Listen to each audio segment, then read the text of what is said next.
Game 7 of a Denver Nuggets OKC game on a Sunday afternoon.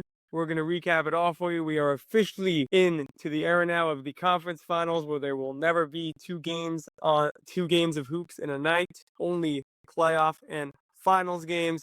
But we're going to get into all of it. My name is Shlomo Stark. My name is Levi Jacob. And this is the daily basketball recap in 15 minutes or less. Levi, congratulations are in order. Your team has joined my team in the conference final. This was a dominant win. I don't know, is the game even over? We're recording. This podcast is coming out tomorrow. When you listen to this, it'll be Monday morning, but we're recording this as the game is ending. Is the game officially over? Or it's still going? It's done. 32 points. Wow. 32-point victory. Just a dominant performance. OKC was not going to let Denver beat them in the second round, which would have been a historic upset. It is officially OKC's playoffs to lose. They should be the heavy favorite right now. Boston and Cleveland were the only two before the playoffs that people were talking about beating them. And the Pacers beat Cleveland and the Knicks beat Boston. So definitely by gambling odds and anything like that, the Thunder are heavy favorites. They'll be going up against Anthony Edwards. This was a great Jalen Williams game. He came through. This is just something interesting. This might be really random, and our listeners might make fun of me about this. But what do you think is a better stat? Just like what sounds better? 10 of 17 shooting or 9 of 16 shooting? I think 10 of 17. So you are correct. But for some reason, I was like, 9 of 16 is great. Like, I don't know why. Like, sounds amazing to me. But 9 of 16 is 56%, and 10 of 17 is 58%. So that was like a weird thing that was going on at one point for me. In my brain, I feel like it's just because like 10 is a larger number. You know what I'm saying? Yeah, I think you're right. I don't know. But meaning it was just me, you're definitely right. Because like that's what it was. Like that is. SGA finished 12 of 19. Jalen Williams finished 10 of 17, 35 and 24 points respectively. Nobody else really did anything. It was just the best and second best players saying, let me at him. I don't agree.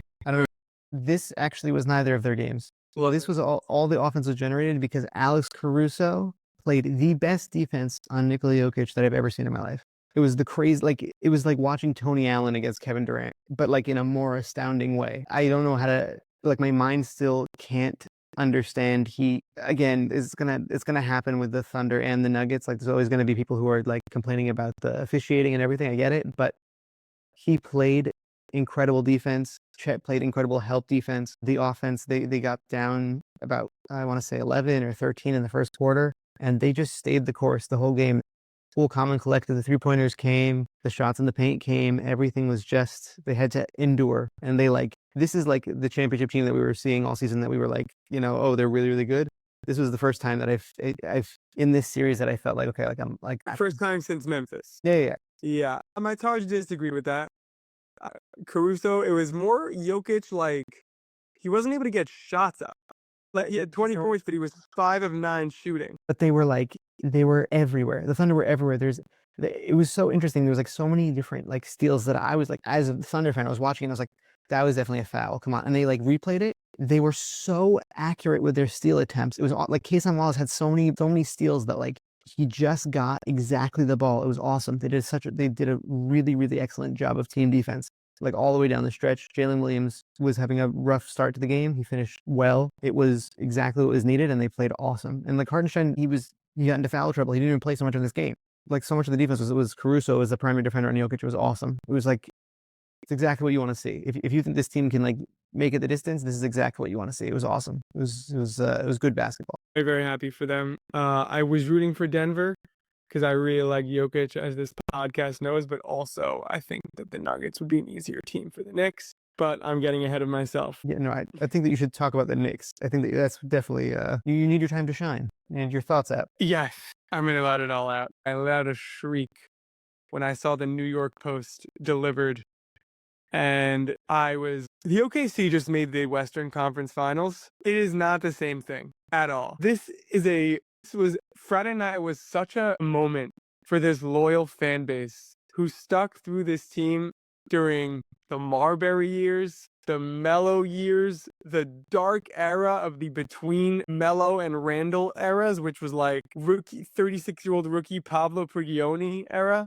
Like there were some dark times, and throughout it all, we've gotten the farthest we've ever gotten since 2000. And it was a team win. We stepped on their throats. We kind of did what the Thunder did tonight, honestly, and what the Pacers did to the Cavs in game 5, which was, you are just not getting this victory.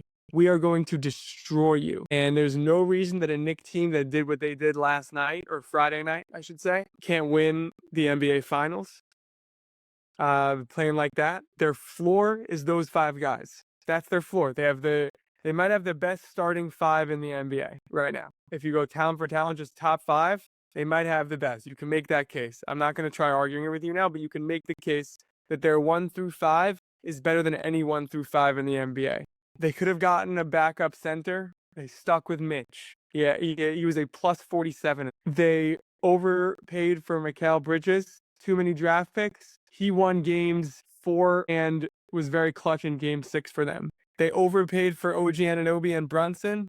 Turns out they underpaid. Actually, Anunoby, I guess maybe we still overpaid a little bit, but still. Point is, they gambled on these guys, and Josh Hart has just been phenomenal, and they made the Eastern Conference Finals, and I could not be happier. Tatum got hurt in game 4, and we were going to win game 4 regardless, so I don't want excuses about, like, I feel like in 10 years, they're going to be like, the Knicks won because Tatum got hurt. That's not what happened. The Knicks outplayed the Celtics this series, and I am thrilled and honored and proud to be part of this loyal fan base, and I can't wait for the Pacers. Yeah, I actually spoke to Max about this morning. The whole bit of like players post series being injured, right?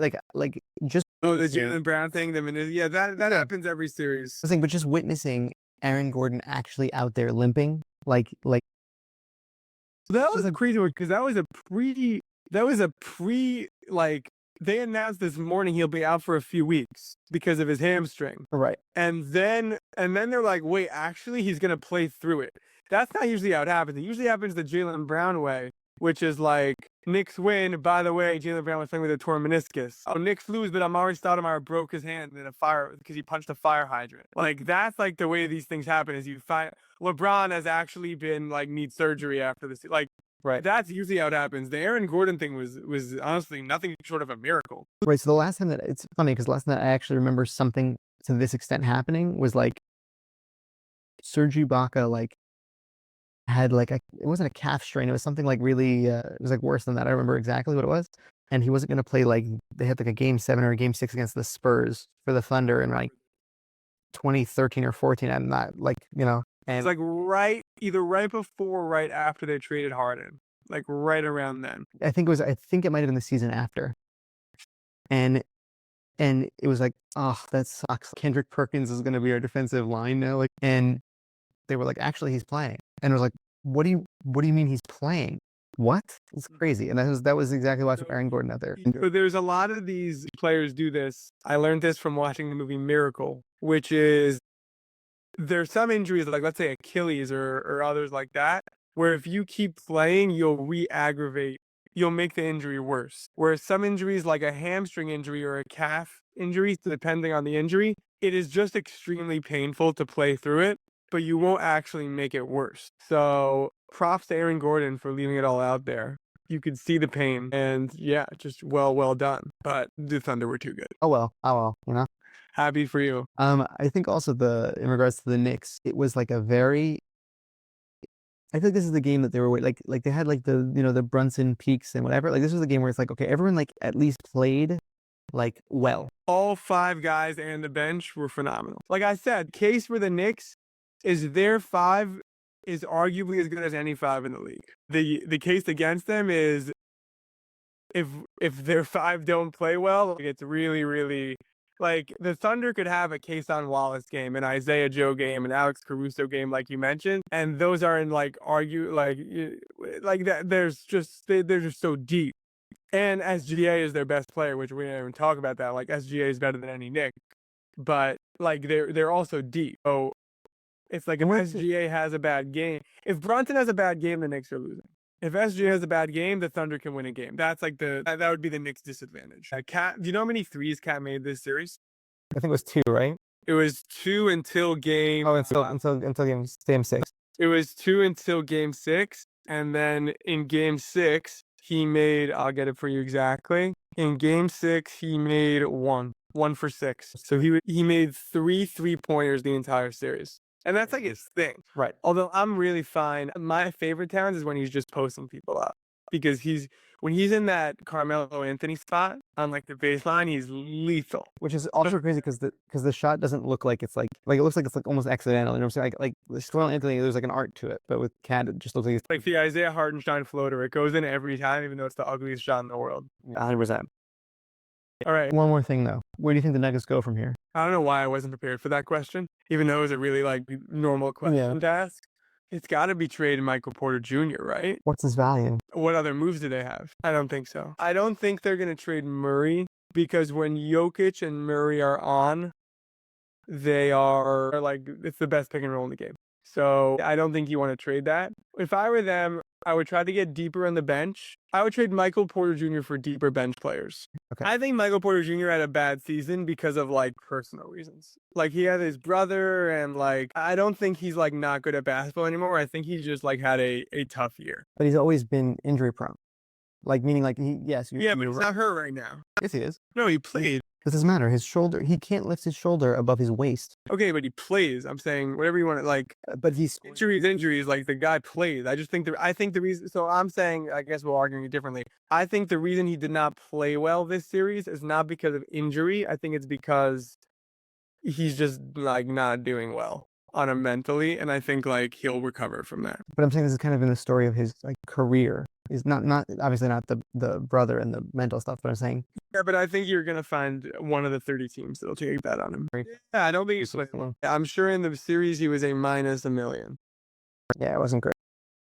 I think we're arguing about why he was bad, not if he's bad. No. This whole team is totally battered and bruised. To be honest with you, like injured and hiding things because they're all trying to push as hard as they could. Yeah, it was a good series. It was like a good win. It was like a good win, but it was a good series. It was a very good series. Formidable opponents. Yeah, you could also like fool yourself. Like I don't think Denver is like close, but if OKC wins the championship, which is I would say their favorite to do that, if you're Denver, you're like, we were 1 win away from beating the champions. Yeah. Which like I would not think that way because I would have Denver against. I mean, I would have Minnesota against the Denver in that series. Like that's who I would vote for. I would gamble on, but I would bet on. Is a better way to say that. But so that's why I would recommend they do something. Do you think they should trade Murray? I definitely listen. Do I like the Jamal Murray and like I'm not advocating for it. Practically though, I am thinking to myself that I do see a scenario in which Jamal Murray has a Paul George style decline, and then it just becomes like, okay, like what do we do with this guy?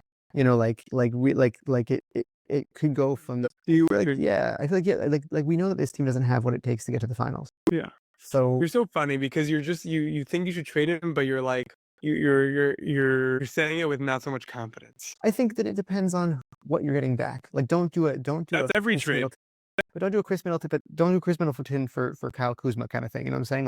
Like if you're going to get back to something that's more certain in a sense, or more. Right, you're saying you would have advised the Bucks to trade Chris Middleton, but not if they were getting Kyle Kuzma back. Yeah, 100%. Yeah, I think I would have too. All right, that was the daily basketball recap in 15 minutes or less. I want to thank you, Levi, for co-hosting, for producing, and for being a Thunder fan, and for starting a little bit before the game ended. And I want to thank you for listening.